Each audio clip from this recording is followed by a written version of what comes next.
It's just disheartening, and it's been upsetting. Akina Njoku says his life has been turned upside down since his visit to a local Chase bank last June. They didn't even want to acknowledge their mistake, you know, and it's like I lost so much by them making a mistake.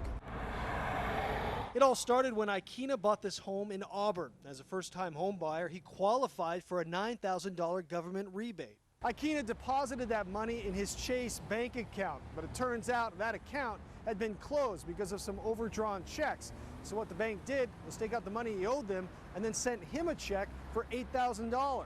When he went to cash that check issued by Chase Bank at this Chase branch, the teller was suspicious. She was just really rude, you know, the way she talked to me, the way she sat me down, and I was embarrassed, you know. I was really embarrassed, just sitting down there like a little kid. Embarrassment that turned to fear and anger when the bank accused him of forgery and called the police. An officer responded and received the information from the Chase personnel and who reported to him that there was fraudulent activity on a closed account. To his shock, Akina was hauled off to jail.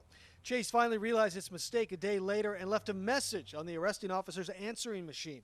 By the time the detective heard that message, Akina had spent 5 days behind bars. And it gets worse. His car had been towed from the parking lot at the bank branch, and because he couldn't get the check back for a few weeks, he couldn't afford to get his car out of the tow yard, and they auctioned it off.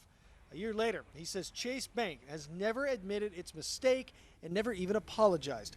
Seattle attorney Felix Luna took the case. This should have been resolved in minutes, and instead it resulted in an innocent person being locked up. We want an apology, you know, and we want them to actually do right by us, you know, and acknowledge, you know, what happened, acknowledge me being in jail for so long, you know, and losing my vehicle and losing work.